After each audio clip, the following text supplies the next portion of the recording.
বাবা সব কিছু ঠিক, দস্তারখান ছাড়া কিচ্ছু খায় না। কারণ বিস্কুট খাবে দস্তারখান, পান খাবে দস্তারখান, বিড়ি খাবে তাও দস্তারখান।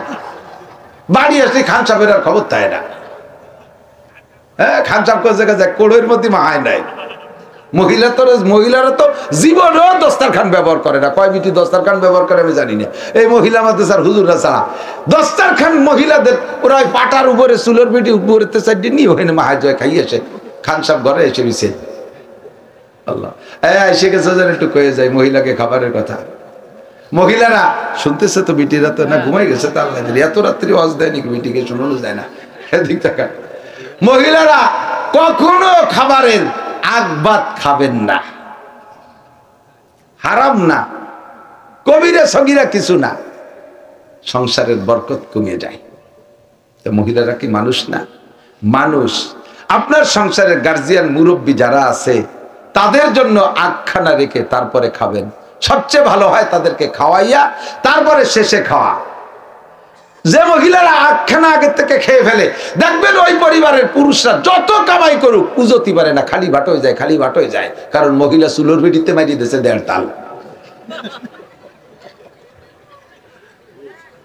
যদি দেখা যায় যে স্বামী বা বাপ বা চাচা দাদা মুরব্বীদের আসতে দেরি হবে, তাহলে কমপক্ষে আটখানা আপনি ভিন্ন করে রেখে দিয়ে তারপরে সাইডি থেকে খাবেন। হযরত সুলাইমান আলাইহিস সালাম উনি তো লম্বা সফর করতেন, সারা পৃথিবীর প্রেসিডেন্ট। ওনার বিমান ছিল, বিশাল বিমান ছিল। ওনার বিমানে 6 লক্ষ সংসদ সদস্য ছিল, 6 লক্ষ সংসদ সদস্য ছিল। এই 6 লক্ষ সংসদ সদস্য সহ ওনার বিমান সকালে থেকে দুপুর পর্যন্ত একটা তেজি ঘোড়া যত পথ দৌড়ে যেতে পারে, ওনার বিমান সকালে থেকে দুপুর পর্যন্ত অতটুকু। একটা তেজি ঘোড়া 1 মাস পর্যন্ত যতটুকু দৌড়ে যেতে পারে, 1 মাস যতটুকু দৌড়ে যেতে পারে, 1 মাসে ওনার বিমান সকালেতে দুপুর পর্যন্ত অত পথ যাইত, আবার অফিস করে বিকেলে ওইটুকু ফিরে আসতো। আর উনি কখনো বাইরে খানা খেতেন না, আর অন্য কাহারো বাড়ি তেমন খাইতেন না। ওনার বাবরচিখানায়, ওনার রাষ্ট্রীয় বাবরচিখানায়, সরকারি বাবরচিখানায় ওনার টাকার মাল, ওনার টাকার মেহমানদারি হতো।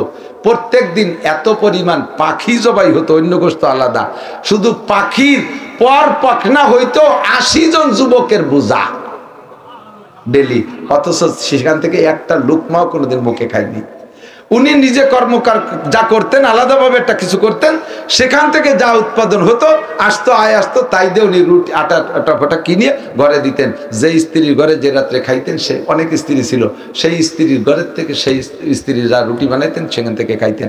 তো একবার সফরে গেছে, এরকম আসতে মেলা দেরি হয়ে গেছে, কষ্ট হয়ে গেছে, সফরে খুব পরিশ্রম হয়ে গেছে। স্ত্রী উনার অপেক্ষায় খাবার নিয়ে বসে রয়েছে, 4টে রুটি বানায় এক স্ত্রীর ঘরে। স্ত্রী নিজে খায় 2টে, সুলাইমান আলাইহিস সালাম খায় 2টে, এভাবে 2-2টে করে খায়। তো স্ত্রী ওনার অপেক্ষায় বসে থাকেন, স্বামী আসবে, স্বামীকে খাওয়াইয়া তারপরে খাবেন, অথবা কোনোদিন একই সাথে বসে। তা আজকে উনি আসছেন, খাবার দেশে 2 রুটি এনে দিয়েছে নিয়মতান্ত্রিক ভাবে।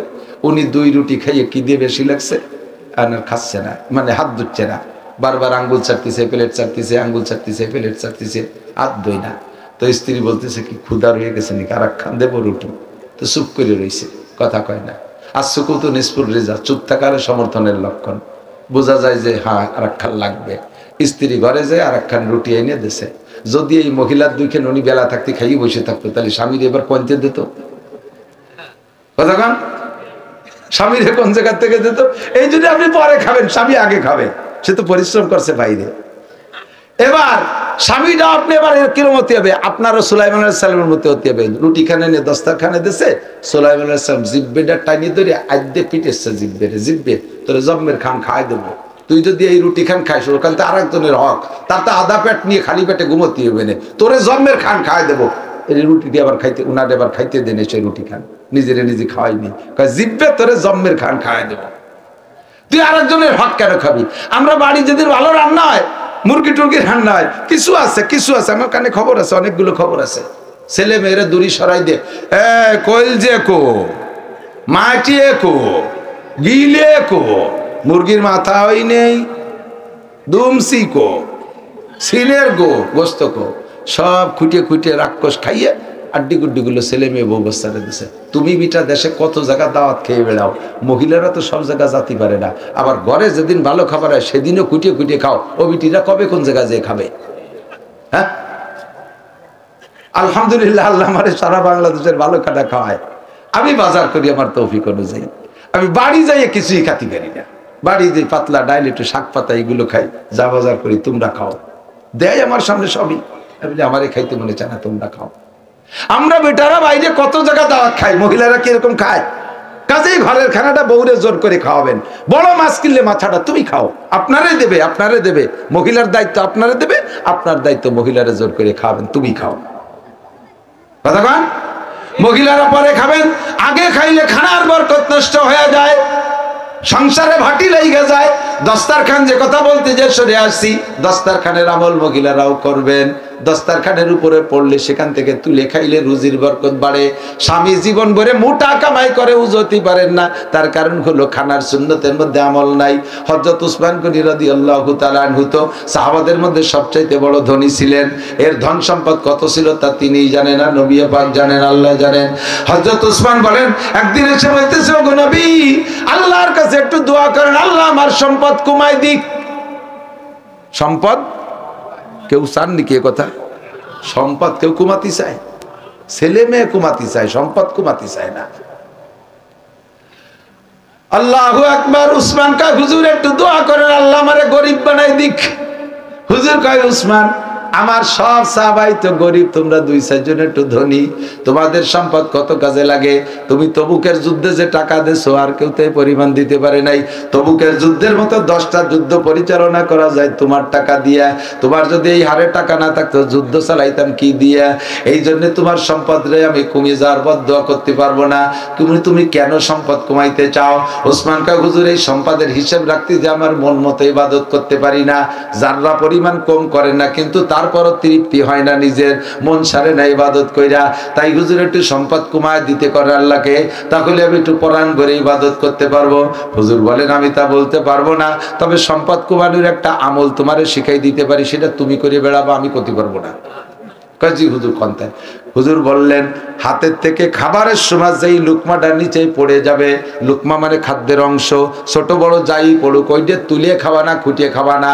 এইভাবে না খাইতে, খুঁটিয়ে না খাইতে না খাইতে না খাইতে না খাইতে ওই খাদ্যটার পক্ষ থেকে একটা বদদোয়া আসবে। ওই বদদোয়ায় ধীরে ধীরে তুমি অভাবের দিকে চলে যাবা। এই ছাড়া আমি আর কাছে আর অন্য কোনো আমল আমি শিখিয়ে দিতে পারবো না।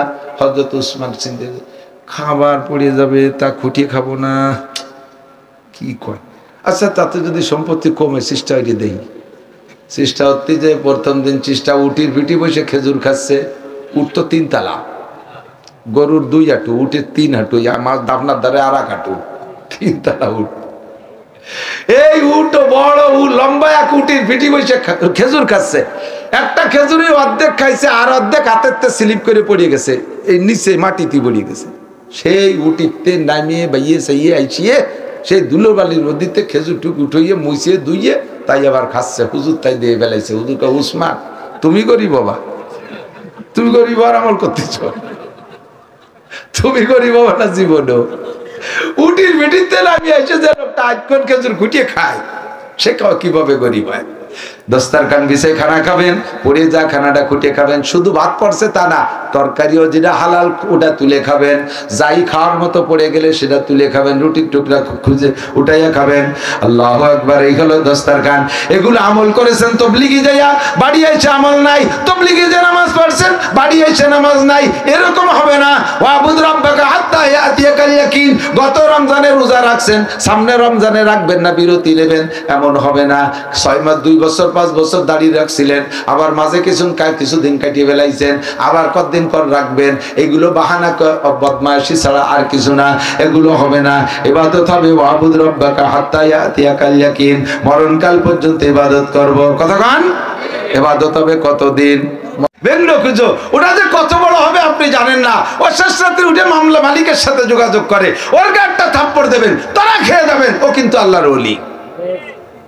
আল্লাহ কয়, হাতি খাস, আমাদের প্রবাদ আছেন একটা, হাতি খাস খাস, হাতির বাচ্চা খাইস না। হাতি খাস খাস, হাতির বাচ্চা খাইস না। কারণ বুড়োটা রেখাই ফেলে গুড়োটা একশনে যেতে পারে না, আর বাচ্চারে যদি মারিস, বাচ্চার মা কিন্তু প্রতিশোধ না নিয়ে ছাড়ে না। আল্লাহ কয়, আমারে মার, আমি কিছুই বলবো না, আমারে মারি কিছুই করতে পারবি না, তবে আমার বন্ধুর গায়ে হাত দিস না। নমরুদ খোদাই দাবি করেছে, আল্লাহর পদ নিয়ে কাড়াকাড়ি করছে, আল্লাহ কিছু বলে নাই। ফিরাউন খোদাই দাবি করেছে, আল্লাহর পদ নিয়ে কাড়াকাড়ি করছে, আল্লাহ কিছুই বলে নাই। নমরুদ যখন ইব্রাহিম আলাইহিস সালামরে মারছে, আল্লাহ আর সহ্য করতে পারে নাই। ফিরাউন যখন মুসা আলাইহিস সালামের দেশ ছাড়া করে দিয়েছে, আল্লাহ আর সহ্য করতে পারে নাই। সুবইয়া মারছে, ওরে মশা দিয়ে মারছে। কথা কোন ঠিক কি ঠিক না? কারণ বড় বেয়াদব ছিল, যতদিন একা একা বেয়াদবি করেছে, আল্লাহর নাফরমানি করেছে, অতদিন আল্লাহ তারে কিছুই বলে নাই। যখন মুসা আলাইহিস সালামের সাথে বেয়াদবি করছে, আল্লাহ পাক সহ্য করতে না পাইরা ফাখাসাফনা বিহি ওয়া বিদারিহিল আরদা ওয়া মা কানা লাহু মিন ফিয়াতিন ইয়ানসুরুনাহু মিন দুনিল্লাহ ওয়া মা কানা মিনাল মুনতাসিরিন। আমার প্রিয় ভাই বন্ধুরা, সকলে আপনারা পর্যায়ক্রমে আমার আত্মীয় হবেন, যে কোনো ভাবে আত্মীয় হবেন। এই বলফাসুক্ত জয়নগর ইত্যাদি দিয়া আমার মাতৃকুলের আত্মীয় আছে, পিতৃকুলের আত্মীয় আছে, হাজার হাজার সকলে আমার রিশতায় একে অপরে জড়ায় আত্মীয় হবেন। একটা খাস পরামর্শ দেই, জীবনে যা করেন আর না করেন, কোনোদিন আলেম উলামা তালবে আলিমরে তুলে কথা বলবেন না। ওর মধ্যে কইতে কইতে কোনটা যে আল্লাহর ওলি আপনি জানেন না। সে যদি মামলা দিয়ে দেয়, চরম পতন ঘটবে, চরম পতন ঘটবে, চরম পতন ঘটবে। জীবন ভরে কান্দেও কুল পাবেন না। এরপরে হাজারো আপনার পক্ষে দোয়া করে দোয়া কবুল করানো যাবে না। এই আমেরিকানরা ফিলিস্তিনকে যারা বুলাওয়া সহায় নিঃশিশু নারীদেরকে ধ্বংস করেছে, তাদেরকে শহীদ করে দিয়েছে। ওর মধ্যে শত শত আল্লাহর ওলি, বিশেষ করে নাবালেগ শিশুরা, তারা তো গুনাহ করে না, তারা মাসুম। মরছে আর দুঃখছে আর কান্নাকাটি করছে, মালিকের কাছে মামলা দিয়েছে। আল্লাহ কয় দেখি থামে নাকি, দেখি থামে নাকি। কোনোভাবে যখন থামে না, এরপরে আল্লাহ দাবানল দিয়ে ধরছে তাদেরকে, জন্মের দ্বারা দাবানল দিয়ে ধরছে, জন্মের দ্বারা। এখন তারা বাঁচার জন্য আমেরিকায় তবলিগ জামাতদেরকে ডাইকে নিয়ে, অনেক হাদিয়া তোবা দিয়ে তবলিগ ওয়ালাদেরকে নিয়ে আজান দিয়েছে। আপনারা আজান দেন, দেখি থামে নাকি। এখন কোনো আজানে কাম হচ্ছে না, আর কোনো আজানে কাম হচ্ছে না, আর কাম হবে না। মরার সময় তওবা করলে কবুল হওয়া দায়। ইন্নামাত তাওবাতু আলাল্লাহি লিল্লাযিনা ইয়ামালুনা আস-সুআ বিজাহালাতিন সুম্মা ইয়াতুবুনা মিন করিবিন। অন্যায় করেছো, সঙ্গে সঙ্গে ভুল বুঝে যদি তওবা করো, তাহলে আল্লাহ তওবা কবুল করার প্রতিশ্রুতি দিয়েছেন। ওয়ালাইসাতিত তাওবাতু লিল্লাযিনা ইয়ামালুনা সাইয়্যাত হাত্তা ইযা হাদারা আহাদাহুমুল মাউত ক্বালা ইন্নী তুবতুল আন ওয়ালাল্লাযিনা ইয়ামুতুনা হুম কুফার উলাইকা আতাদনা লাহুম আযাবান আলীমা। আল্লাহ পাক রব্বুল আলামিন বলেন, যারা গুনাহ করি যাচ্ছে, বুঝে বুঝে তো গুনাহ করি যাচ্ছে, ওয়ালাইসাতিত তাওবাতু, তাদের তওবা কবুল হবে না, অথবা তওবা করার সুযোগ তাদের দেওয়া হবে না। তারা কারা? ওয়ালাল্লাযিনা ইয়ামুতুনা ওয়া হুম কুফার, কাফের অবস্থায় তারা এভাবে গুনাহকে কি বলা হয়, করি যাচ্ছে কাফের। ওয়ালাল্লাযিনা ওয়ালাইসাতিত তাওবাতু আলাল্লাহি লিল্লাযিনা ইয়ামালুনা সাইয়্যাত হাত্তা ইযা হাদারা আহাদাহুমুল মাউত ক্বালা ইন্নী তুবতুল আন। এদিক খেয়াল করেন, গুনাহ করতেছে, বুঝে বুঝে অন্যায় করতেছে, বুঝিয়ে বুঝিয়ে এভাবে করতে করতে করতে করতে মৃত্যু সজ্জায় শায়িত। সেই সময় হুজুরের এখানে, হুজুর একটু আসেন, আলী আকবর সাহেব একটু আসেন, হুজুর একটু আসেন, আমার আব্বা একটু তওবা ফড়াই দিয়ে যান। তওবা ফড়ার জিনিস না, মানা। তওবা হলো প্রতিজ্ঞা চেঞ্জের নাম। তওবা কি? প্রতিজ্ঞা চেঞ্জের নাম, পরিবর্তনের নাম। যে অন্যায় করতাম আর করবো না, মরার সময় সে হুজুর পড়েন কাকা আস্তাগফিরুল্লাহ। কোন ডাঙ্গা জমি? উনি মনে হচ্ছে জমি বেচতে এসেছে। কোন ডাঙ্গা জমি? আর মধ্যে তওবা আসে না। আল্লাহ কয় হাত্তা ইযা হাদারা আহাদাকুমুল মাউত ক্বালা ইন্নী তুবতুল আন। যদিও কয় সেই যুগে আস্তাগফিরুল্লাহ, আল্লাহ কয় কাম হবে না। তোমার গুনার এনার্জি শেষ। 90 বছরে বুড়ো, নাহের মধ্যে পাইপ দিয়ে সেলাইন খাচ্ছে। সেই সব আস্তাগফিরুল্লাহ, আমি আর কোনোদিন ডাকাতি করবো না, আমি আর কোনোদিন ডাকাতি করবো না। কে করবো না? বল নাই তো করবো কি রে? এই জন্যই তওবা। যতদিন পুলিশের চাকরি ছিল ততদিন তওবা করো নাই। রিটায়ার্ড করিয়ে আস্তাগফিরুল্লাহ রাব্বি মিন কুল্লি, তবলিগের 3 ছেলেদের পাগড়ি একটা বাঁধিয়ে এরপরে সে ঘুষির টাকা দিয়ে হজ করিয়ে সে একেবারে পিসাব সাজিয়ে বসে রয়েছে। আল্লাহ আর কোনোদিন ঘুষ খাবো না। কেন খাবো না? চাকরি ছুটে গেছে। চাকরি থাকতে ছাড়িস নেই তো চূড়া। মেম্বার ফেল করার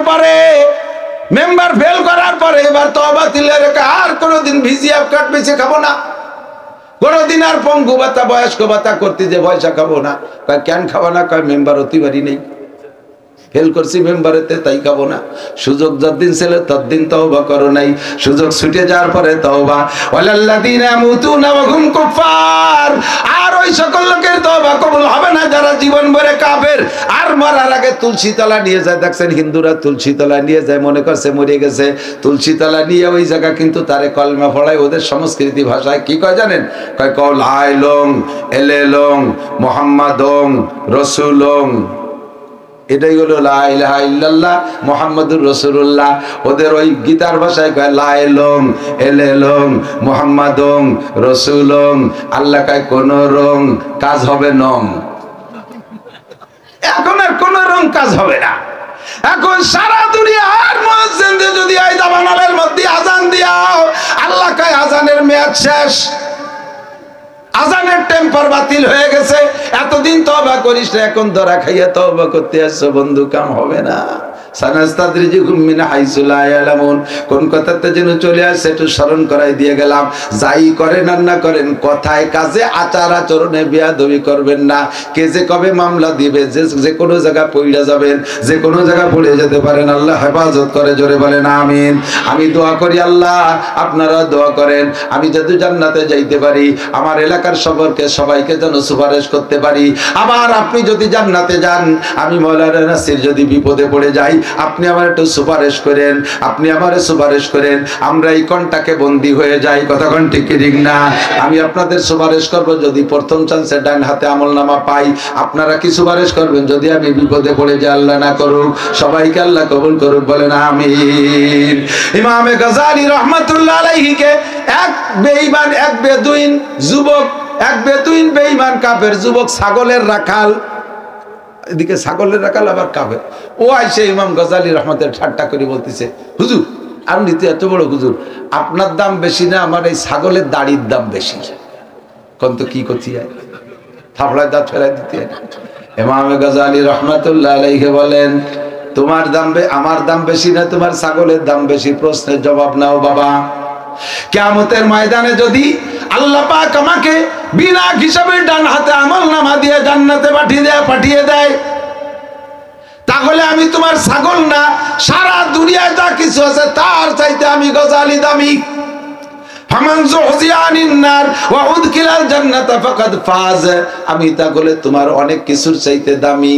পক্ষান্তরে কিয়ামতে যদি আমি ধরা পড়ে যাই ইমাম গাযালি, তাহলে তোমার ছাগলের দাড়ি না, আমি তোমার ছাগলের পায়খানার চাইতেও বেদামি।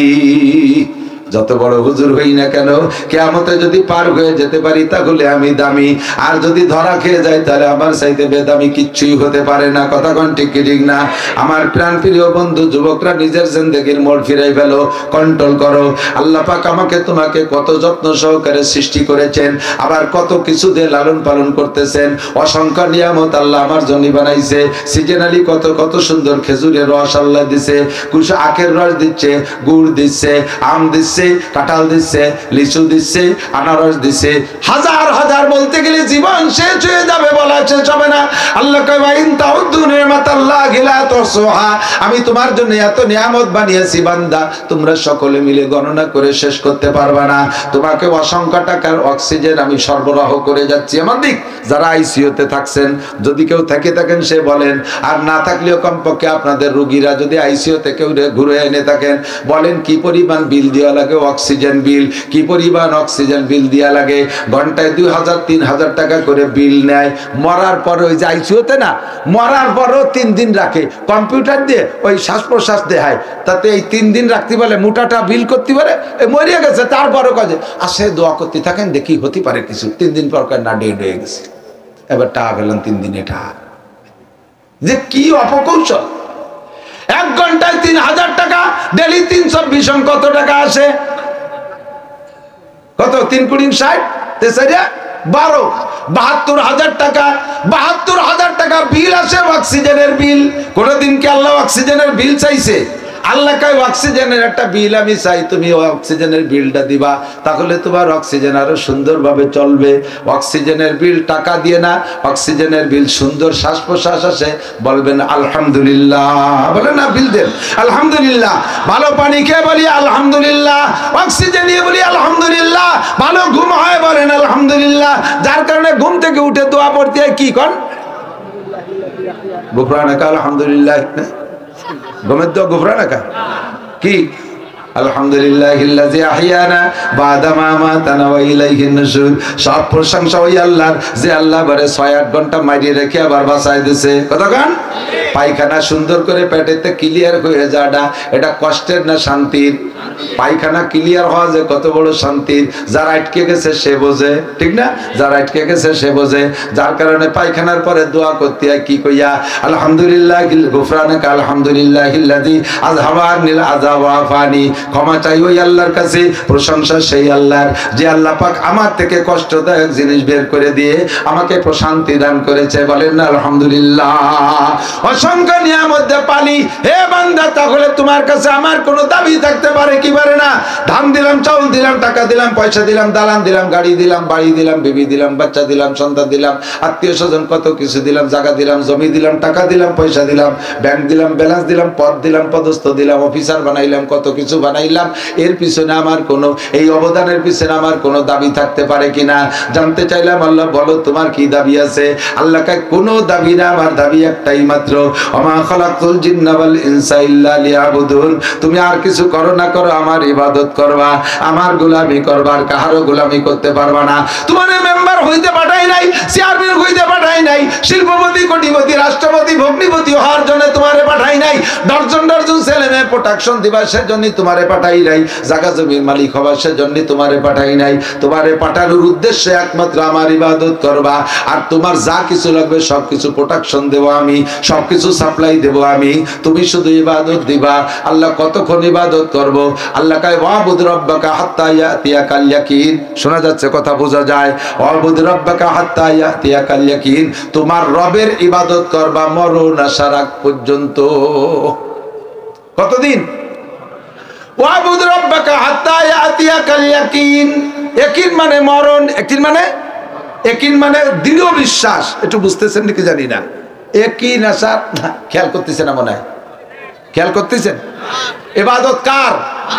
কতদিন? মরার আগ পর্যন্ত। মরা ভাষায় জায়গা আসে না, এখানে আসছিল ইয়াকিন আসার আগ পর্যন্ত। ইয়াকিন মানে দৃঢ় বিশ্বাস। ইয়াকিন মানে দৃঢ় বিশ্বাস। তো দৃঢ় বিশ্বাস আসার, দৃঢ় বিশ্বাস কি? কোন তার উপরে তোমার দৃঢ় বিশ্বাস নাই আমি জানি। কবর আযাব আছে? হ্যাঁ, দৃঢ় বিশ্বাস নাই আপনার। নো, প্রমাণ করে দেবো চোখে আঙ্গুল দিয়ে। কবর আযাব আছে, এটার প্রতি যদি দৃঢ় বিশ্বাস থাকে, এই কবর আযাব থেকে বাঁচা যায় যে কাম করলি, তাহলে সেই কামটা করতে হবে না? কবর আযাব মানে কি? কবরে আপনার চা, কফি, দুধ, দই, মিষ্টি, এই রসগোল্লা এগুলো খাওয়াবে, এর নাম কবর আযাব। দুলাই হবে মাজা ভাঙ্গা দুলাই, আইল মাসাইল খুলে ফেলা যাবে বাড়ইয়া ফেরেশতারা। এই কবর আযাব থেকে বাঁচতে হলে যে আমল করা লাগে, কবর আযাবের প্রতি যদি দৃঢ় বিশ্বাস থাকে, কবর আযাব থেকে বাঁচার আমল কি? নবী পাক বলেন, মান হাফাজ আলাস সালাবাত আকরামাহুল্লাহু বিখামসি কিসাল ইরফানহু যিকুলাইশ ওয়া আযাবুল কবর। যেই ব্যক্তি 5 ওয়াক্ত নামাজ পড়ে, ওই ব্যক্তিকে আল্লাহ পাক কবরে আযাব দেবে না। যদি কবর আযাবের প্রতি দৃঢ় বিশ্বাস থাকতো, তাহলে কবর আযাব ঠেকানোর জন্য যে ইবাদত, ওই ইবাদতটা আপনি কখনো ছাড়তেন না, আপনি জীবনেও নামাজ ছাড়তে পারতেন না। কতক্ষণ ঠিক কি ঠিক না? কিয়ামতে আমল নামার একটা বিষয় আছে, আমল নামা যারা ডান হাতে পাবে তাদের আর কোনো সমস্যা হবে না। কিয়ামতের এই আমল নামা যে বিতরণ হবে, এটার কি বিশ্বাস আছে? কতক্ষণ আছে? হবে, সত্যি হবে। এ ব্যাপারে আপনার দৃঢ় বিশ্বাস নাই, তার প্রমাণ হলো কিয়ামতে ডান হাতে আমল নামা পাবে ওই লোকটা, যে লোকটা নিয়মিত নামাজ পড়েছে। কিয়ামতে ডান হাতে আমল নামা না পাইলে দোস্ত, খোদার কসম 1 সেকেন্ডও জান্নাতে যাইতে পারবেন না। এবার ডান হাতে আমল নামার প্রতি যদি আপনার দৃঢ় বিশ্বাস থাকে, ওই আমল নামা পাওয়ার জন্য যে ইবাদত আপনি কোনোভাবে ছাড়তে পারেন না, সেইটা হলো নামাজ। নামাজি ব্যক্তিকে আল্লাহ ডান হাতে আমল নামা দিবেন। কিয়ামতে পুলসিরাত আছে না নাই? কতক্ষণ আছে?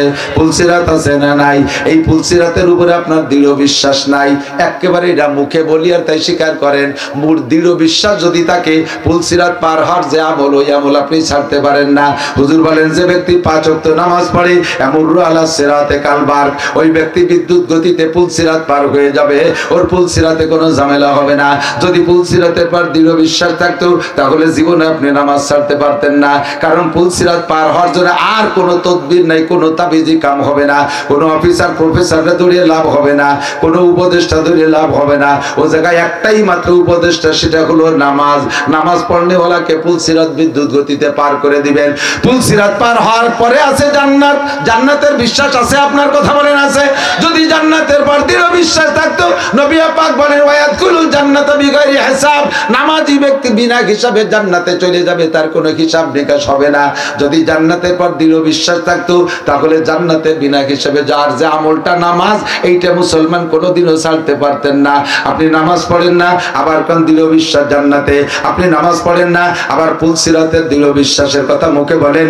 আপনি নামাজ পড়েন না, ডান হাতে আমল নামার বিষয়টা বিশ্বাস করেন। আপনি নামাজ পড়েন না, আবার কবর আযাব যদি জিজ্ঞেস করি কবর আযাব হক না বাতিল, আপনি সময় হক বলে ঘোষণা দেন। এই সব কথাগুলো আপনার মুখের কথা, খোদার কসম আপনার অন্তরের কথা না।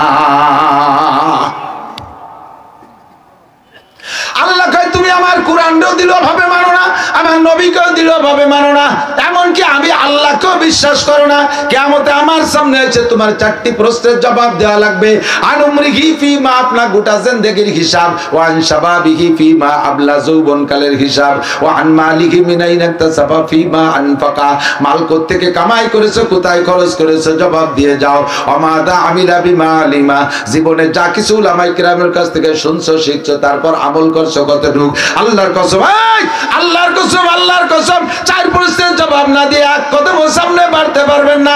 নবী পাক বলেন লা তাজুলু কদামা ইবনে আদম হাত্তা ইউসআলা আন আরবা, 4টি প্রশ্নের জবাব না দিয়ে সামনে বাড়তে পারবেন না।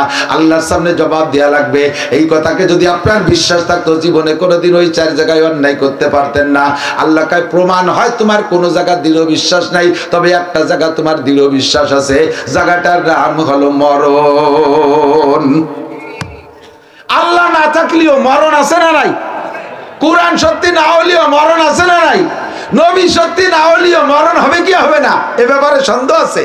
সবাই জানে, বাঘেও জানে। বাঘ এত বড় হিংস্র প্রাণী, যখন আবাদি এলাকায় ঢোকে মানুষে তখন চতুর্দিক দিয়ে লাঠি সোটা নিয়ে হামলা করে, তখন এই বাঘ পলানোর জন্য সে যে কি করে, একজন আমার বলতেছে হুজুর একবার একটা বাঘে অ্যাটাক করছি, সে যে বাঁচার জন্য যা করতেছে তখন মায়া লাগতেছে, দেই কোনোভাবে ধরে সেই জাতি দেওয়া যায়নি, সেও মরারে ভয় পায়। সাপ হিংস্র প্রাণী, সেও লাঠি নিয়ে দাওয়া করলে পলায়। মরণে সবাই ভয় পায়, মরণ বিশ্বাস করে সবাই, ভয়ও সবাই পায়। আল্লাহ পাক বলেন ওয়াবুদ রাব্বাকা হাত্তা ইয়াতিয়াকাল ইয়াকিন। এই জায়গা চলে আসি এবার। তোমার দৃঢ় বিশ্বাস আছে যেটার উপরে, ওইটি আসার আগে মরণের প্রতি গাঢ় বিশ্বাস, দৃঢ় বিশ্বাস আছে। ইবাদত করবা মরণ পর্যন্ত। তবলিগি 3 চিল্লা দেছো, শেষ সময় সব আমল করছো, ওরে বাবা সব কিছু ঠিক, দস্তারখান ছাড়া কিচ্ছু খায় না। কারণ বিস্কুট খাবে দস্তারখান, পান খাবে দস্তারখান, বিড়ি খাবে তাও দস্তারখান। বাড়ি আসলে খান সাহেবের আর খবর তাই না। হ্যাঁ, খান সাহেব কোন জায়গায় যায়, কোড়ের মধ্যে মাহায় নাই। মহিলারা তো জীবনেও দস্তারখান ব্যবহার করে না। কয় বিটি দস্তারখান ব্যবহার করে আমি জানি না। এই মহিলা আমাদের স্যার হুজুররা ছাড়া দস্তারখান মহিলাদের, ওরা ওই পাটার উপরে চুলের বিটি উপরে সাইড নিয়ে ওখানে মাহায় যায় খাইয়েছে। খান সাহেব ঘরে এসে দিছে আল্লাহ এসে গেছে যেন একটু কয়ে যায় মহিলাকে খাবারের কথা।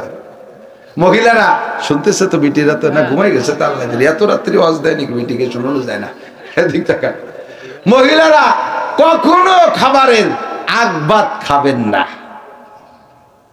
হারাম না, কবিরা সগীরা কিছু না, সংসারের বরকত কমে যায়। তো মহিলারা কি মানুষ না? মানুষ। আপনার সংসারের গার্জিয়ান মুরব্বী যারা আছে তাদের জন্য আগখানা রেখে তারপরে খাবেন, সবচেয়ে ভালো হয় তাদেরকে খাওয়াইয়া তারপরে শেষে খাওয়া।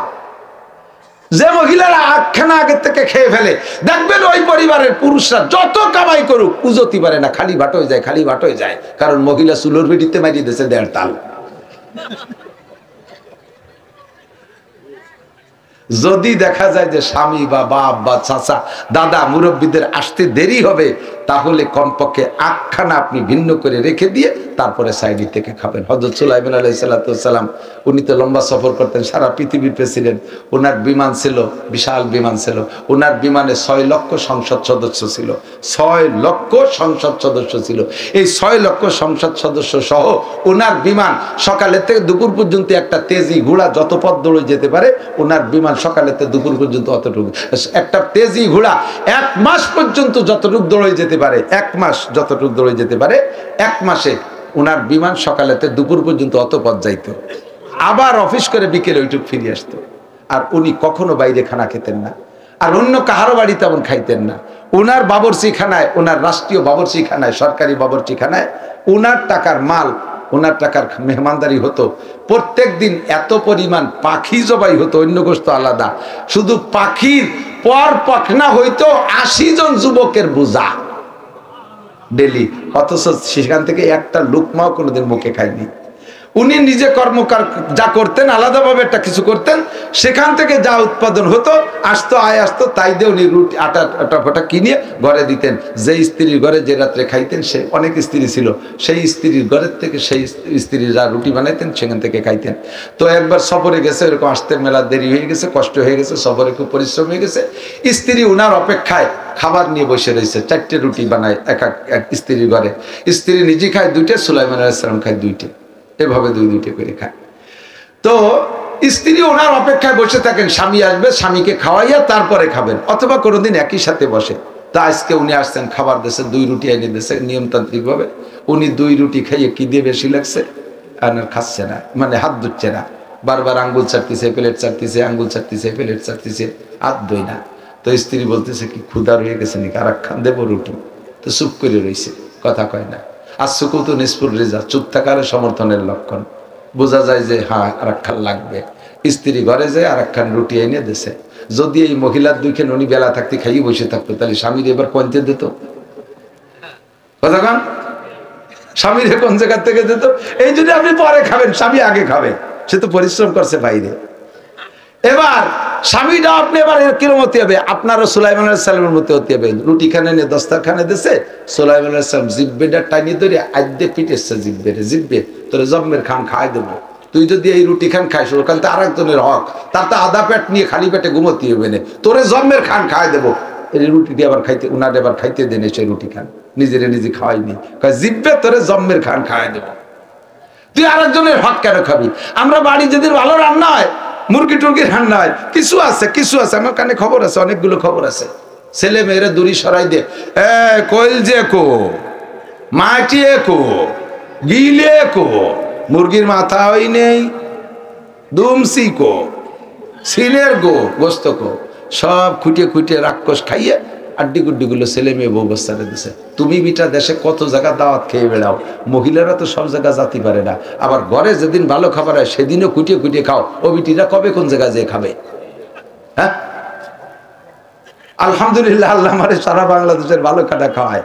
আমি বাজার করি আমার তৌফিক অনুযায়ী, আমি বাড়ি যাইয়ে কিছুই খাতি পারি না। বাড়ি যে পাতলা ডাইল, একটু শাক পাতা এগুলো খাই, যা বাজার করি তোমরা খাও, দেয় আমার সামনে সবই। আমি আমারে খাইতে মনে চায় না, তোমরা খাও। আমরা বেটারা বাইরে কত জায়গা দাওয়াত খাই, মহিলারা কিরকম খায়। কাজেই ঘরের খানাটা বউরে জোর করে খাওয়াবেন। বড় মাছ কিনলে মাথাটা তুমি খাও, আপনারাই দেবে, মহিলার দায়িত্ব আপনারা দেবে, আপনার দায়িত্ব মহিলারা জোর করে খাওয়াবেন, তুমি খাও, কথা কন। মহিলারা পরে খাবেন, আগে খাইলে খানার বরকত নষ্ট হয়ে যায়, সংসারে ভাটি লেগে যায়। দস্তারখান যে কথা বলতে যে সরে আসছি, দস্তারখানের আমল মহিলারাও করবেন। দস্তারখানের উপরে পড়লে সেখান থেকে তুলে খাইলে রুজির বরকত বাড়ে। স্বামী জীবন ভরে মোটা কামাই করে উজতি পারেন না, তার কারণ হলো খানার সুন্নতের মধ্যে আমল নাই। হযরত উসমান গনি রাদিয়াল্লাহু তাআলা আনহু তো সাহাবাদের মধ্যে সবচাইতে বড় ধনী ছিলেন। এর ধন সম্পদ কত ছিল তা তিনিই জানেন না, নবী পাক জানেন, আল্লাহ জানেন। হযরত উসমান বলেন, একদিন এসে বলতেছে, ওগো নবী, আল্লাহর কাছে একটু দোয়া করেন, আল্লাহ আমার সম্পদ কমাই দিক। সম্পদ কেউ চান নাকি? কথা, সম্পদ কেউ কমাতে চায়? ছেলে মেয়ে কমাতে চায়, সম্পদ কমাতে চায় না। আল্লাহু আকবার। উসমান কয়, হুজুর একটু দোয়া করেন, আল্লাহ আমারে গরিব বানাই দিক। হুজুর কয়, উসমান আমার সব সাহাবাই তো গরিব, তোমরা 2-4 জন একটু ধনী, তোমাদের সম্পদ কত কাজে লাগে। তুমি তবুকের যুদ্ধে যে টাকা দিয়েছো আর কেউ তো পরিমাণ দিতে পারে নাই। তবুকের যুদ্ধের মতো 10টা যুদ্ধ পরিচালনা করা যায় তোমার টাকা দিয়া। তোমার যদি এই হারে টাকা না থাকতো যুদ্ধ চালাইতাম কি দিয়া? এই জন্য তোমার সম্পদরে আমি কমিয়ে যাওয়ার বদদোয়া করতে পারবো না। তুমি কেন সম্পদ কমাইতে চাও? ওসমান কয় হুজুর এই সম্পদের হিসাব রাখতে যে আমার মন মতো ইবাদত করতে পারি না, যারা পরিমাণ কম করেন না, কিন্তু তারপরও তৃপ্তি হয় না, নিজের মন সারে না ইবাদত কইরা। তাই হুজুর একটু সম্পদ কমায় দিতে করে আল্লাহকে, তাহলে আমি একটু পরাণ করে ইবাদত করতে পারবো। হুজুর বলেন আমি তা বলতে পারবো না, তবে সম্পদ কমানোর একটা আমল তোমারে শিখাই দিতে পারি, সেটা তুমি করে বেড়াবো, আমি করতে পারবো না। কাজী হুজুর কন্তায় হুজুর বললেন হাতের থেকে খাবারের সময় যেই লুকমাটা নিচে পড়ে যাবে, লুকমা মানে খাদ্যের অংশ, ছোট বড় যাই পড়ুক ওইটা তুলে খাওয়া না, খুঁটিয়ে খাওয়া না। এইভাবে না খাইতে খুঁটিয়ে না খাইতে না খাইতে না খাইতে না খাইতে ওই খাদ্যটার পক্ষ থেকে একটা বদদোয়া আসবে। ওই বদদোয়ায় ধীরে ধীরে তুমি অভাবের দিকে চলে যাবা। এই ছাড়া আমি আর কাছে আর অন্য কোনো আমল আমি শিখিয়ে দিতে পারবো না। হযরত উসমান চিন্তা খাবার পড়ে যাবে তা খুঁটিয়ে খাবো না, কি কয়? আচ্ছা তাতে যদি সম্পত্তি কমে চেষ্টা ওইটি দেই। চেষ্টা হতে যে প্রথম দিন চেষ্টা উটির পিটি বসে খেজুর খাচ্ছে। উঠ তো 3 তালা, গরুর 2 হাঁটু, উটের 3 হাঁটু, আমার দাফনার দ্বারে 1 হাঁটু, 3 তালা উঠ। এই উট বড় লম্বা এক উটির পিটি বসে খেজুর খাচ্ছে। একটা খেজুরে অর্ধেক খাইছে আর অর্ধেক হাতের স্লিপ করে পড়ে গেছে, এই নিচে মাটিতে পড়ে গেছে। সেই উটিতে নামিয়ে বাইয়ে সাইয়ে আইছিয়ে সেই ধুলোবালির নদীতে খেজুর টুক উঠাইয়ে মুছিয়ে ধুইয়ে তাই আবার খাচ্ছে। হুজুর তাই দিয়ে বেলাইছে। হুজুর কা উসমান তুমি করি বাবা, তুমি করি আর আমল করতেছ, তুমি করি বাবা না জীবনেও। উটির বেটিতে নামিয়ে এসে যে লোকটা আজকন খেজুর খুঁটিয়ে খায়, সে কিভাবে গরিব হয়? দস্তারখান বিছাই খানা খাবেন, পরে যা খানাটা খুঁটিয়ে খাবেন। শুধু ভাত পড়ছে তা না, তরকারিও যেটা হালাল ওটা তুলে খাবেন, যাই খাওয়ার মতো পড়ে গেলে সেটা তুলে খাবেন, রুটির টুকরা খুঁজে উঠাইয়া খাবেন। আল্লাহু আকবার। এই হলো দস্তারখান। এগুলো আমল করেছেন তবলিগি যাইয়া, বাড়ি আইছে আমল নাই। তবলিগি যে নামাজ পড়ছেন, বাড়ি আইছে নামাজ নাই, এরকম হবে না। ওয়াবুদ রাব্বাকা হাত্তা ইয়াতিয়াকাল ইয়াকিন। গত রমজানে রোজা রাখছেন, সামনে রমজানে রাখবেন না, বিরতি নেবেন, এমন হবে না। 6 মাস 2 বছর 5 বছর দাঁড়িয়ে রাখছিলেন, আবার মাঝে কিছুদিন কাটিয়ে বেলাইছেন, আবার কতদিন পর রাখবেন। এগুলো বাহানা বদমাইশি ছাড়া আর কিছু না, এগুলো হবে না। ইবাদত হবে ওয়াবুদ রাব্বাকা হাত্তা ইয়াতিয়াকাল ইয়াকিন, মরণকাল পর্যন্ত ইবাদত করব। কতক্ষণ ইবাদত হবে? কতদিন? মরণকাল পর্যন্ত। জি আল্লাহ করব, তবে ইবাদতের কোয়ালিটি কেমন হবে, ইবাদত কিরকম হতে হবে? আল্লাহ কা ইবাদত হইতে হবে ভেজাল মুক্ত। আমার দিক ইবাদত হইতে হবে ভেজাল মুক্ত। জাল টাকা যেমন বাজারে চলে না, জাল ইবাদত আমার দরবারে চলে না। আমা উমিরু ইল্লা লিয়াবুদুল্লাহ মুখলিসিনা লাহুদ্দিন। যে ইবাদত করব এটা একমাত্র আল্লাহর জন্য করবা। একটুক্ষণ কার জন্য? নামাজ পড়বো কার জন্য? রোজা রাখবো কার জন্য? হজ করবো কার জন্য? উমরা করবো কার জন্য? তবলিগি করব, তবলিগি যাব কার জন্য? যতবার আল্লাহর জন্য শব্দ বলবেন 4000 করে নেকি পাবেন। টুপি পরব কার জন্য? দাড়ি হবে কার জন্য? ফরজ ওয়াজিব আল্লাহর জন্য, সুন্নাত মুস্তাহাব আল্লাহর জন্য, 5 ওয়াক্ত নামাজ আল্লাহর জন্য, তিলাওয়াত করব আল্লাহর জন্য, জিকির ফিকির আল্লাহর জন্য, তবলিগি যাব আল্লাহর জন্য, সরমুনাই যাব আল্লাহর জন্য, মাদ্রাসায় দান করব আল্লাহর জন্য। আমার নামের ও জায়গা দরকারই নাই, আমার নাম ও জায়গা লিখবই না। আমার নাম ও জায়গা লিখলে আমার নেকি কিন্তু বাতিল হয়ে যায়, কারণ ওর ভিতরে আমার একটা অহংকার আছে। মাঝে মাঝে জায়গায় কি এটা ছাড়া আর পানি নেই, খেয়াল করতেছেন? কষ্ট হচ্ছে? আল্লাহ মাঝে মাঝে স্টেজে দেখি এই সভাপতি সাহেব তো চেয়ারে বসা আছে, 2-1 জায়গায় এই চেয়ারেরটা স্টেজে খালি রয়েছে, কেউ বসা নেই। আমি কই জায়গায় এই চেয়ারটা, এই জায়গায় উলামায়ে কিরাম বসতে পারতেছে না, চেয়ারটা সরাইতো না, না কেউ উঠে বসেন। কয় না, ও চেয়ার সরানো যাবে না, ওর পর কেউ বসাও যাবে না। ঠিক চেয়ারের আলাদা এত কি আল্লাহ দল যে তা সরানো যাবে না। কয় যে চেয়ার সভাপতি, তা ডাক দেন তারে। কয় না, উনি আসছিল, বসবে না। কেন বসবে না? কয় উনি অভিমান করছে, উনি এবার হজ করে আসছে, ওনার নাম আমরা পোস্টারে দিছি, সে সাবাই পেরে এসে ভুল করছে, শুরুতে আল হাজ লেখি নেই, এই জন্য চেয়ারে বসতে পারতেছে না। উনি হাজিতে আল লাগাই আইছে, সেই আলে কাগজের মধ্যে বসাতে পারি নেই, এই জন্য চেয়ারে বসবে না। তুমি হজ করছো আল্লাহর জন্য না, মানুষের কাছে আলহাজ পাওয়ার জন্য, মানুষের কাছে আলহাজ উপাধি পাওয়ার জন্য। কতক্ষণ এইটা তোমার জাল ইবাদত হইছে। আল্লাহ কয় ওয়ালা ইউশরিক বিইবাদাতি রাব্বিহি আহাদা, যা ইবাদত করবা আল্লাহর সাথে কেউ শরীক করবে না। আল্লাহর সাথে ইবাদতের শরীক হলো মানুষের কাছে প্রশংসা পাওয়ার লোভ করা। আমি মাওলানা নাসির ওয়াজ করতেছি, ওয়াজের পরে যে জিজ্ঞেস করলাম, এই মাওলানা আজকে ওয়াজ কেমন হয়েছে? ফাটাফাটি হয়ে যাচ্ছে, যা হয়েছে আর উচিত কথা লাগাই দিয়েছে, শুনে খুশিতে ফুলি। আর আজকে যা কণ্ঠ হয়েছে আপনার সাথে, আমি একটু জ্বালাইয়ে কয় যে তাই তো চা খাইয়ে উঠি নেই। একজন কয় তোর চেয়ারা দি বাড়ি ফাইন দিয়েছে, কয় তাই 3 দিন নাই নিয়ে। বক্তা ভাই পোস্টে দেখেন, ফেসবুকে দেখেন, আজও খুঁজলে পাবেন বক্তাদের কি বাবা রে বাবা। কয় যে এটা আমার বছরের 63 নম্বর মাহফিল, এখন আমি কক্সবাজারের দিকে যাইতেছি, সুষ্ঠুভাবে সুন্দরভাবে সফর করে আসতে পারি, দোয়া করেন। তুমি কক্সবাজার ওয়াজ করতে যাচ্ছ, তা ফেসবুকে দেওয়ার কি দরকার? হ্যাঁ, খেয়া নৌকায় উঠতেছি, এই যে এক পা খেয়া নৌকায় রাখলাম, আমি বড়দের দিকে যাইতেছি, এসে খালি আসি, এইগুলো ফেসবুকে দেওয়ার কি দরকার? বাথরুমে গেছিলাম, স্লিপ করে ঠ্যাং ভেঙে পড়িয়ে গেছি, ফেসবুকে। এগুলো সব মানুষের কাছ থেকে প্রশংসা, মানুষের কাছে পরিচিতি পাওয়ার, এর দ্বারাই ইবাদত নষ্ট হয়ে যায়। আমি যদি বেরোয় খবর নেই যে আমার ওয়াজ কেমন হয়েছে, কেউ প্রশংসা করলেই ফুলে পড়ি, আর যদি কেউ বদনাম করে না ভালো হই নেই, সেই সকল না তোকে এলাকায় আসবো না। তাহলে ওয়াজ করছো মানুষের কাছে প্রশংসা পাওয়ার জন্য, তোমার ওয়াজের দ্বারা মানুষে হিদায়াত পাবে। আমি মাওলানা নাসির আমার ওয়াজের দ্বারা কিছুই পাবো না, আমি পরকালে কিছুই পাবো না। ইবাদত করবো আল্লাহর জন্য। গল্প মারে সাদ দোকানে যে মিয়া বেচতে যাবা, আমি যেবার থেকে চরমুনায় যাই, প্রত্যেকবার 2-2টি প্রোগ্রামে যাই, অগ্রাণ ফাল্গুন একটাও মিস করি না। যাও না, তোমার লাভ হয়। তুমি সাদ দোকানে গল্প মারো কেন? সাদ দোকানে গল্প মারো। তবলিগি যায়, আমি আর তবলিগ করো, কি তবলিগ করো? 3 চিল্লা দিয়ে আসে, নিসাবি চিল্লা মিস করি না, তারপরে মাসে 3 দিন মিস করি না, এরপরে সপ্তাহে সব গুজারি মিস করি না। আমি প্রত্যেক শুক্রবারে গোপালগঞ্জ যাই। যান, আপনার লাভ হয়, তা গল্প দেন কেন? তসবি পড়ে দেন, তসবি পড়ে আল্লাহ, তসবি পড়ে, এর তসবি আর তৈরি, সুবহানাল্লাহ সুবহানাল্লাহ সুবহানাল্লাহ। বাইরে তালে চা খাচ্ছে, সুবহানাল্লাহ, পড়তি তালে রয়েছে। তুই যে চা খাচ্ছিস, তা গুটি চালাইস কেন? হয়তো কলম জারিয়ে গেছে, তোর কলম জারিয়ে, তো কলম যদি জারি তাই তা মালা তৈরি রাখছিস কেন? বেটাকে দেখাও, তুমি সুফি হিসাব করাইছো, বেটাকে দেখাও। এগুলো সব শিরিক ফিল ইবাদত। এই ইবাদত আল্লাহকে খুশি করার জন্য নাই, এটা মানুষের কাছ থেকে প্রশংসা পাওয়ার জন্য। কতক্ষণ পাগড়ি বানছে, এত বড় একটা পাগড়ি বাঁধতে যাইয়া টুঙ্গির ময়দানে বাড়িও বাড়িয়ে, তোর পাগড়ির কি ভ্যালু আছে? পাগড়ি বাঁধতে যদি তোর টুঙ্গির ময়দানে তবলিগ আলাকে মারিস, আলেমুল আমার গায়ে হাত দিস, আবার তবলিগ কলাইস, এই সময় তো তবলিগের 5 পয়সার দাম নাই। যেই তবলিগে গ্যাঞ্জাম ফাসাদ করে, কথা বলেন ঠিক ঠিক না? সাবধান থাকবেন, সতর্ক থাকবেন।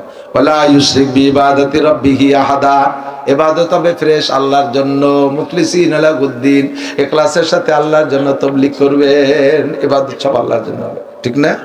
তারপরে কি কয়? জানতে চাইলে আল্লাহ ইবাদত করলে কি দিবা?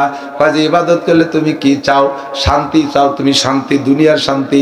শান্তি 2 জিনিসের নাম। শান্তি কয় জিনিসের নাম? 2 জিনিসের নাম শান্তি। একটা হলো অভাব মুক্ত জীবন যাপন, কথা কয় না, বোঝে নাই? আমার জীবনে যাহা কিছু প্রয়োজন তার নাম রিজিক, আমি পর্যাপ্ত রিজিক পাই, এইটা আবার শান্তির একটা। 2 নম্বরে নিরাপদ বসবাসের ব্যবস্থা।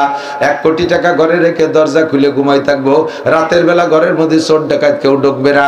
সুন্দরী মেয়েটারে পাঠাই দেবো, যা মা তুই দিকে চলে যা, মামা বাড়ি যাবে না, রাস্তায় দিয়ে সুন্দরী মেয়ে চলে যাবে, একটা মানুষ তারে কিক মারবে না, কুক মারবে না। এর নাম হলো নিরাপদ জীবনযাপন। আল্লাহ পাক বলেন দুনিয়ার কোনোভাবে তুমি শান্তি পাবা না। আমলিগরে তাড়াইয়া বিএনপি আনো, বিএনপি তাড়াইয়া আবার জাতীয় পার্টি আনো, সব পার্টি তাড়াইয়া জামাত ইসলাম রে দাও, আবার এদেরকে তাড়াইয়া তত্ত্বাবধায়ক সরকার দাও, র্যাব আনো, আর্মি আনো। আমেরিকার শান্তিও যে আমেরিকার সম্পদ যদি তোমার ঢেলে দেয়, কোনোভাবে শান্তি পাবা না, কোনোভাবে শান্তি পাবা না। এই শান্তি যদি পাইতে হয় তাহলে তুই একটা কথা মানো, ফালিয়াবুদু রাব্বা হাযাল বাইত, এই ঘরের রবের ইবাদত করো, এই ঘরের রবের ইবাদত করো। আল্লাযী আতামাহুম মিন জু, তোমার সকল ক্ষুধা দূর করে দেবে, ওয়া আমানাহুম মিন খাউফ, আর নিরাপদ জীবন যাপনের ব্যবস্থা করবে। দরজা খুলে শুয়ে থাকবা, কেউ তোমার ঘরে ঢুকবে না। রাস্তাঘাটে চলাফেরা করবা, কেউ তোমারে কিল ঘুষি দেবে না। সুন্দরী মেয়েটাকে রাস্তায় 10 মাইল হেঁটে যেতে দেবা, কেউ তার দিকে ফিরেও দিকেও তাকাবে না। বিশ্বাস যদি না হয় তাহলে আফগানিস্তানে যাও, সুন্দরী মেয়েরা রাস্তায় দিয়ে হাঁটে, কোনো যুবক তার দিকে চোখ তুলে তাকাইতে পারে না, কারণ সব জায়গা সিসি ক্যামেরা লাগানো আছে, সব জায়গা গোয়েন্দা আছে। কোনো যুবক যদি কোনো যুবতীরে উত্ত্যক্ত করে সঙ্গে সঙ্গে তার কাঠগড়ায় দাঁড়াইতে হয়। যদি জিনা করে তাহলে পাথর মেরে শেষ করে দেয় বিবাহিত হলে, আর যদি অবিবাহিত হয় তাহলে 100 চাবুক মারে গায়ের জোরে, একেবারে জায়গায় বিশেষ সার মতো দাপাইতে তালে তাকে। যদি চুরি করে হাত কাইটা দেয়, একজনকে হত্যা করে তাহলে হত্যার বিপরীত হত্যা করে দেয়। কোরআনের আইন বাস্তবায়ন হচ্ছে। দেখো সে জায়গায় শান্তিকারে পায়। আমাদের এই এলাকায় আফগানিস্তানের একটা তবলিগ জামাত কিছুদিন আগে ঘুরে গেছে। আমার মাদ্রাসার মসজিদে 8 জন ছিলেন, ওনরা 2 দিন ছিলেন ওখানে। শুনেছি তাদের কাছে কারগুজারি, আর এমনিতে সবসময় খোঁজ খবর রাখি। আল্লাহর রহমতে সারা পৃথিবীতে 100% 100% ইসলামী আইন বাস্তবায়ন হচ্ছে আফগানিস্তানে। আর আসমানের রহমত আর জমিনের বরকত আল্লাহ সেখানে ঢাইলা দিছে। খনিজ সম্পদ উগরায় পড়ছে, ফসল এমন বলা বলছে, আল্লাহু আকবার। আমেরিকার ডালিমের রস, আমেরিকার আনারের জুস, এখন কি বলা হয় আফগানিস্তানের আনারের জুস। আফগানিস্তানের আনারের জুস নেওয়ার জন্য আমেরিকানরা এখন লাইসেন্স করে ইম্পোর্ট করতেছে তাদের দেশে। যেই আমেরিকানরা এতদিন পর্যন্ত মারছে, এখন সে আফগানিস্তানের ডালিমের রস খাওয়ার জন্য জিব্বেদের রস ঠেয়াতে পারতেছে না, জিব্বে পাইতে বসে রয়েছে। আল্লাহু আকবার। আল্লাহ কাই কোরআনের আইন যদি বাস্তবায়ন করো, যে দেশে করবা, আমার বাংলাদেশে আওয়ামী লীগালারা যদি কোরআনকে সামনে রেখে রাষ্ট্র গঠন করেন, আপনাদের হাতে শান্তি দেবে। বিএনপি আলা যদি করে তারে দেবে, জামাত ইসলামালা করে তারে দেবে। কেউ যদি না করে, বাংলাদেশের হুজুররাও যদি না করে, তাহলে এই শান্তি আর কোনোদিন পাবেন না। আল্লাহ কাই ফালিয়াবুদু রাব্বা হাযাল বাইত আল্লাযী আতা'আমাহুম মিন জু'ইন ওয়া আমানাহুম মিন খাউফ। শান্তির সাথে যদি বসবাস করতে চাও আর পর্যাপ্ত রিজিক নিয়ে যদি বাঁচতে চাও, তাহলে তুমি এই ঘরের রবের ইবাদত করো। জানতে চাইলাম আল্লাহ তাড়াতাড়ি কও, রাত বেড়ে গেছে, ইবাদত কি তাই তো বুঝি না। আল্লাহ কাই ইবাদত সবকিছু, ইবাদত সবকিছু। বিয়ে করবা ইবাদত, ইংরেজি পড়বা ইবাদত, অঙ্ক করবা ইবাদত, মেম্বারি করবা ইবাদত, ইরিদাল লাগাবা ইবাদত, ব্যবসা করবা ইবাদত, আর্মি বিডিআর চাকরি করবা, পুলিশ ইবাদত, সব ইবাদত হবে, সব ইবাদত হবে। পোশাক পরবা ইবাদত, খানা খাবা ইবাদত, ঘুম যাবা ইবাদত, পায়খানা করবা ইবাদত, সব কিছুর মধ্যে ইবাদত আছে। সিস্টেম কি? কামা তাকুমুর রাসূলু ফাখুযুহু ওয়া মা নাহাকুম আনহু ফান্তাহু। প্রত্যেকটা কাজের মধ্যে 2টা দিক আছে। দেখবেন একই কাজ 2টা দিক আছে, একই কাজ 2টা দিক।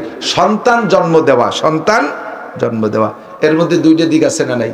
বৈধ সন্তান আর অবৈধ সন্তান জন্ম নেব, কিন্তু একই পদ্ধতিতে, একই কারণে গর্ভধারণ করবে। কিন্তু বিয়ে করে স্ত্রীর সাথে এইভাবে স্বাভাবিক জীবন যাপনের মাধ্যমে যদি সন্তান হয়, তাহলে এইটা হবে হালাল সন্তান, এইটা হবে ইবাদত। আর জিনা করে যদি সন্তান জন্ম দাও, তাও সন্তান জন্ম হবে, তবে ওইটা হবে হারাম। টাকা কামাই করার টাকা, 1000 টাকার নোটের গায়ে লেখা নাই যে এটা সুদে টাকা, এটা ঘুষে টাকা, একই টাকা 1000 টাকার নোট। এইটা যদি চুরি করে কামাই করো তাহলে হবে হারাম, এইটা পরিশ্রম করে যদি কামাই করো তাহলে হবে হালাল।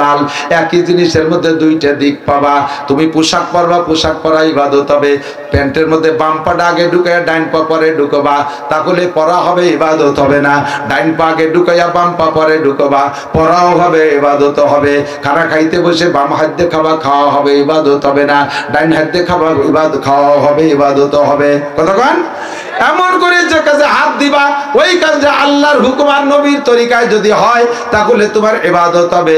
আর যে কাজটা আল্লাহর হুকুম আর নবীর তরিকায় হবে না, ওটা যদি কোরআন, আমার খেয়াল করতে শেষ দিক চলে এসেছি, ওটা যদি ইবাদত বাহ্যিক যে ইবাদত আছে তাও করো, তাও ইবাদত হবে না। কোরআন শরীফ পড়া এটা ইবাদত না গুনার কাজ? ইবাদত না গুনার কাজ? এই কোরআন শরীফ পড়ছেন মসজিদের মধ্যে এত জোরে, অন্যান্য মুসল্লিরা নামাজি ভর্তি পারতেছে না। জিকির করা ইবাদত না গুনাহ? জিকির করা ইবাদত। মসজিদের মধ্যে 3 জন বেশি এত জোরে জিকির করতেছে, পাশে যারা নামাজ পড়তেছে তারা পড়তে পারে না। এই মুহূর্তে জিকির করা গুনাহ। এই রকম জোরে তিলাওয়াত করে পাশের মানুষের ঘুম নষ্ট করে, শেষ রাত্রে উঠে মাইকি ধমাধম করে জিকির করে, মাইকি জোরে জোরে। বহুত রোগী আছে অসুস্থ, তারা শব্দ সহ্য করতে পারে না। এই রকম জিকির করাতে কোনো নেকি নাই, গুনাহ হবে। মহিলারা তালিম করে এক জায়গায় 200-500 মহিলা জমা করে জোরে জোরে বয়ান করে, রাস্তার বিটারা শোনে। আল্লাহর কসম এই বয়ানের মধ্যে কোনো নেকি নাই। মহিলারা জোরে তিলাওয়াত করে, পরপুরুষে শোনে, এতে কোনো নেকি নাই। মহিলারা জোরে জোরে কান্না কান্নাকাটি করে মুনাজাত করে পর পুরুষে শোনে, এই জিকিরের মধ্যে কোনো দোয়া, এই মুনাজাতের মধ্যে কোনো নেকি নাই। কাজেই বুঝতে হবে যেই কাজটা আল্লাহর হুকুম, ওটা নবীর তরিকায় যদি না হয়, তাহলে ওটা কোরআন তেলাওয়াত হোক আর জিকির হোক, যাই হোক না কেন কোনোটাই নেকি হবে না। আর যদি দুনিয়ার কাজও হয়, ওর ভিতরে বৈধ পদ্ধতিতে আপনি করেন, দুনিয়ার সব কাজ ইবাদতে পরিণত হবে। আল্লাহ পাক রব্বুল আলামিন তার হুকুম, তার নবীর তরিকা আমাদের মেনে সব ইবাদত সঠিকভাবে করার তৌফিক দান করে। সবাই বলি আমিন। বলেন 31শে জানুয়ারি আমাদের গোপালগঞ্জ পড়ছে দ্বিতীয় পর্বে, 32 জেলা করে ভাগ হইছে। আমাদের কত? 3, 4, 5, 3, 4, 5 ফেব্রুয়ারি। বলেন 3, 4, 5 ফেব্রুয়ারি 2025 টঙ্গীর ইজতেমা। যাই না যাই, এই ইজতেমার পক্ষে কারা আল্লাহকে একটু হাত দেখাবেন? এই তারিখের ইজতেমার পক্ষে আপনারা বলেন নারায়ে তাকবীর। আলেম উলামা যেখানে, আলেম নাই যেখানে, আলেম উলামা যে ইজতেমায়, আলেম নাই যে ইজতেমায়, আলেম উলামা যে তবলিগে, আলেম নাই যে তবলিগে। নারায়ে তাকবীর। মাশাআল্লাহ, জাযাকুমুল্লাহ, আল্লাহ কবুল করুক। তবে যুবকরা এবার একটু প্রতিজ্ঞা করে শোনা, কত জায়গা গেলি, কুয়াকাটা, কক্সবাজার, সেন্ট মার্টিন কত জায়গা জাফলং টাফলং ঘুরতে যাও পয়সা খরচ করি, ও জায়গা শেয়ার কিছু নেই, তোমরা পয়সা খরচ করে যাও। আর আমার বেটারা জামাই যত্নে নিয়ে আরো হগের বুড়ে টাহাই দিয়ে বাড়ি পাঠায় দেয়। এই 3 দিন আগে জাফলং এর আইসি, একদিনই 5টা মাহফিল ওই পাশে ছিল, জাফলং, সুনামগঞ্জ, সাতক, তার মৌলভীবাজার, ওই পাশ দিয়ে বিশাল পথ ঘুরে আসছি। তার কিছুদিন আগে কক্সবাজার, টেকনাফ এক করে শেষ পর্যন্ত পাহাড় পর্বত, সাগরের পাড় দিয়ে মাহফিল করেছি। সুন্দরবন তো ডেলি যাই, তো সব জায়গা দেখছি শিখার কিছুই নাই। যদি একটা সফরের নাম হয় শিক্ষা সফর, তাহলে সেই সফরটা হলো তবলিগির সফর।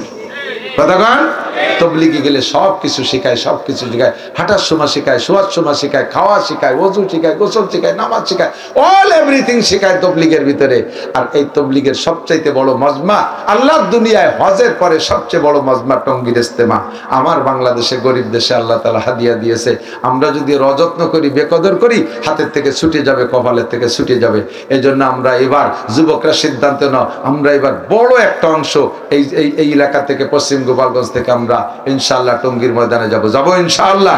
নিয়ত করা যেতে পারে? কারা কারা নিয়ত করছেন যেবার ইজতেমায় যাব? মনের থেকে বলেন, মনের থেকে এবার ইজতেমায় যাব ইনশাআল্লাহ। মনে তো কপাল দিয়ে বহু লোক, এই যারা আছেন ওলামায়ে কিরাম তবলিগের সাথী, তারা এই সমস্ত মানুষকে গুছাইয়া বড় গাড়ি নিয়ে লাইন ধরে চলে যাবেন ইনশাআল্লাহ। আল্লাহ পাক কবুল করুক, বলেন আমিন। আর কোনো কথা আছে? সবাই কথা বলবেন, কথা বলবেন। দুরূদ শরীফ পড়ি। আল্লাহুম্মা সাল্লি আলা, اللهم صل على سيدنا محمد وعلى آل سيدنا محمد وبارك وسلم. اللهم صل على سيدنا مولانا محمد وعلى آل سيدنا محمد وبارك وسلم. الحمد لله رب العالمين. ربنا ظلمنا أنفسنا وإن لم تغفر لنا وترحمنا لنكونن من الخاسرين. ربنا فاغفر لنا ذنوبنا وكفر عنا سيئاتنا وتوفنا مع الأبرار. ربنا هب لنا من أزواجنا وذرياتنا قرة أعين واجعلنا للمتقين إماما. আয় আল্লাহ, গভীর রাত পর্যন্ত আমি একান্ত আপনজনদেরকে নিয়ে, এলাকার সকলকে নিয়ে মজলিসের মধ্যে সবচেয়ে বড় গুনাহগার তোমার শাহী দরবারে হাত তুলেছি। আল্লাহ, আমাদের জীবনের সমস্ত গুনাহ তুমি এই গভীর রাত্রে মাফ করে দাও। যত গুনার আলোচনা এখানে করেছি, এই গুনাহগুলো আমরা করে থাকি, বারবার তওবা করি, আবার নফসের কাছে হেরে যাই, শয়তানের কাছে হেরে যাই। আজকে তুমি শেষবারের মতো ক্ষমা করে দাও। আয় আল্লাহ, এখন আমাদের গুনাহ করার এনার্জি আছে, তাই আমরা এই অবস্থায় গুনাহ থেকে তওবা করলাম, আমাদের তওবা কবুল করে নাও। আয় আল্লাহ, তওবার পর অটল অবিচল থাকার তৌফিক দান করো। আয় আল্লাহ, হারাম খাবো না, নামাজ ছাড়বো না, মিথ্যা কথা বলবো না, চুরি ডাকাতি করবো না, পরের হক নষ্ট করবো না, সুদ ঘুষের সাথে জড়িত হব না। আয় আল্লাহ, সকল প্রকার হারাম পরিহার করলাম, শরীয়তের বিধান মানার প্রতিজ্ঞা করলাম। আমাদের এই তওবা এবং অঙ্গীকারকে তুমি কবুল করে নাও। আয় আল্লাহ আমাদের আব্বা মা দাদা দাদি নানা নানি শ্বশুর শাশুড়ি আত্মীয় স্বজন আপনজন যারা কবরে চলে গেছে সকলকে তুমি মাফ করে দাও, সকলের কবর আযাব তুমি বন্ধ করে দাও, সকলের কবরে জান্নাতুল ফেরদাউসের দরজা খুলে দাও।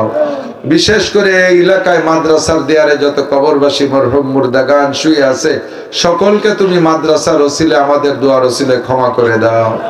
আয় মেহেরবান আল্লাহ, আমরা যারা বেঁচে আছি আমাদের জান মাল ইজ্জত আবরু তুমি হেফাজত করো, ঈমান ও ইসলামের সাথে লম্বা হায়াতে তয়বা দান করো, সুস্থতার সাথে ইজ্জতের সাথে প্রশস্ত হালাল রিজিকের সাথে লম্বা হায়াতে তয়বা দান করো। আয় আল্লাহ, যারা যে বিপদে আছে বিপদ থেকে মুক্তির ব্যবস্থা করে দাও। মিথ্যা মালি মামলায় জড়িত হয়ে গেছে যারা, আল্লাহ মিথ্যা মামলা থেকে তাদেরকে বেরিয়ে আসার তৌফিক দান করো।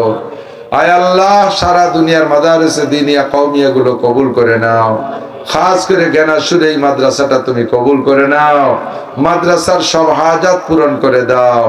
ছোট ডোনার বড় ডোনার অল্প বেশি যে যা দিয়েছে সকলের দান হযরত উসমান থেকে নিয়ে হযরত আবু বকর থেকে নিয়ে সব সাহাবায়ে কিরামদের দানের মতো কবুল করে নাও, আনসার সাহাবাদের দানের মতো কবুল করে নাও।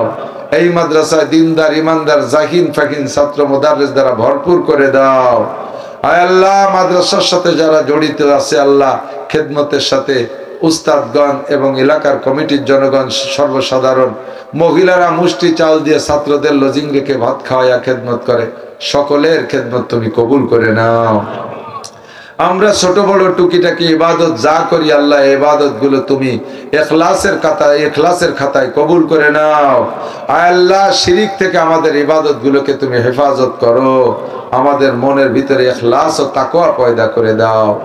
আমাদের মধ্যে যারা অসুস্থ রোগী, আরো অনেক রোগীরা দোয়া চেয়েছে, মা বোনরা পর্দার আড়ালে হাত তুলেছে, অসুস্থ আছে, সবাইকে সুস্থ রোগ মুক্ত করে দাও, সবাইকে সুস্থ রোগ মুক্ত করে দাও। অনেকের ঘরে দীর্ঘদিনের পীড়িত রোগী, ভালো হচ্ছে না, কষ্ট হচ্ছে বিছানায় পড়ে পড়ে, আল্লাহ যদি তাদের হায়াত থাকে সুস্থ করে দাও, যদি সুস্থতা মঞ্জুর না থাকে ঘরে ফেলায় কষ্ট না দিয়া ঈমানের সাথে রহমতের কোলে তুলে নাও। আয় রব্বুল আলামিন, আমাদের সকলকে জীবনে একটা বার হলেও হজের নিয়তে মক্কা মদিনা জিয়ারত নসিব করো, যারা গিয়েছি তাদের বারবার যার তৌফিক দান করো, মরণের সময় জবানে কলেমা তওবা জারি করে দিও।